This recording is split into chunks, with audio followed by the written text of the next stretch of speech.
बिस्मिल्लाहिर्रहमानिर्रहीम। उम्मीद करता हूँ आप और आपकी फैमिली तमाम खैर आफियत से होगी।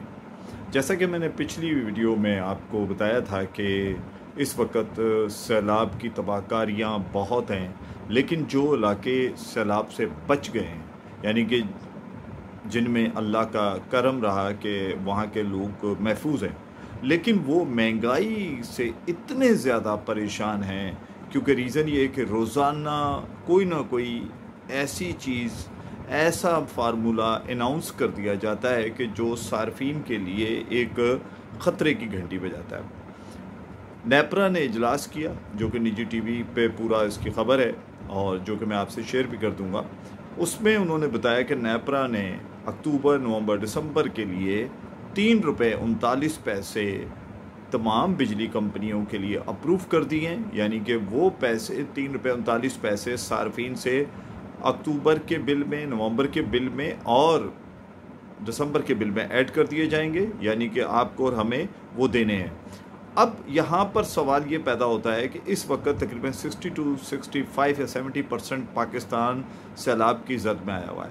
वहाँ घर मनहदम हो चुके हैं, वहाँ पर ज़िंदगी मफलूज हो चुकी है, वहाँ बिजली का निज़ाम तबाह बर्बाद हो चुका है। वहाँ बिजली के बिल अगर आएंगे भी तो वो बिल कैसे अदा करेंगे। और दूसरी बात ये है कि फिर उसके बाद आप सर्दियों के दिनों में, पहले अभी आपने 300 यूनिट में वज़ीर-ए-आज़म पाकिस्तान ने लोगों को छूट दी कि 300 यूनिट जिसका होगा उस पे आपको जो ये फ्यूल एडजस्टमेंट चार्जेस हैं वो वेव कर दिए जाएंगे।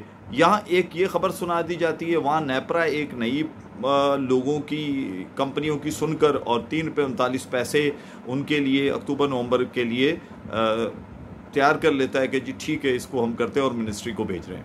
अब वो मिनिस्ट्री के पास जा रहे हैं। अब वो अप्रूव होने के बाद ये अक्टूबर में, नवंबर में, दिसंबर में मौजूदा यूनिट आप और हम सब जानते हैं कितने का है, प्लस गवर्नमेंट के टैक्सेस डालें तो फिर वो कितने का बनता है। यानी कि कहीं भी किसी भी जगह कोई ऐसी जगह नहीं छोड़ी जा रही कि जहाँ पर सारिफ जो है या अवाम जो है वो कहीं कुछ सांस भी अच्छे तरीके से ले सकें। मैं समझता हूँ कि इस वक्त हुकूमत पाकिस्तान को ये चाहिए कि अवाम के हालात देखें। इस वक्त जो बच गए हैं, वो जो तबाह हैं, उनके लिए वो कुछ कोशिश कर रहे हैं कि जो उनके घरों में बच गया है वो उनके लिए दे सकें। हुकूमत के पास इतना पैसा नहीं है, अभी IMF ने पैसा दिया है, प्लस वो अगर पैसा आ भी जाए तो तब भी महंगाई कंट्रोल्ड में नहीं है। मज़ीद सब्ज़ियाँ महंगी होने जाएंगी, क्योंकि इसलिए होंगी कि रीज़न्स ये हैं कि अब आपके पास कहाँ से आएगी सब्ज़ी। इंटीरियर सिंध, जो अंदरून सिंध के हालात हैं वो किसी से ढके छुपे नहीं हैं। DG खान, रहीम यार खान, इधर की पोजीशन आपसे कोई ढकी छुपी नहीं है। सवात के एरिया से, पेशावर से जो चीज़ें आती थी वो तकरीबन हालात आपके सामने हैं। बलूचिस्तान, कोयटा से, वहाँ से जो आती थी सब्ज़ियाँ वो भी आपके सामने। तो इस वक्त हर तरफ तबाही तबाही है। उस मौके पे मैं समझता हूँ कि हुकूमत वक्त को सोचना होगा कि वो आवाम को कैसे रिलीफ दे सकते हैं।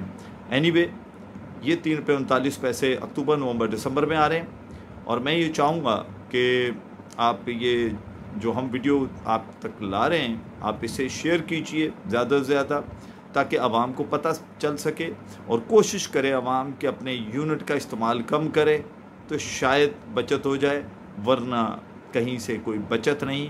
बिजली आए या ना आए, लेकिन बिजली का करंट बिलों में आपको और हमें लगता रहेगा। इस उम्मीद के साथ कि आप अपना और अपने प्यारों का बहुत ख्याल रखेंगे और पाकिस्तान में इस वक्त जो सैलाब की तबाहकारियाँ हैं उनमें जितनी हो सके उनकी मदद कीजिए, क्योंकि वो इस वक्त आपकी और हमारी मदद के तलबगार हैं। वो बेचारे मेडिसिन्स, कपड़ों से, हर तरह से परेशान हैं, इसलिए आपको और हमें आगे बढ़कर उनकी मदद करनी है। पाकिस्तान जिंदाबाद।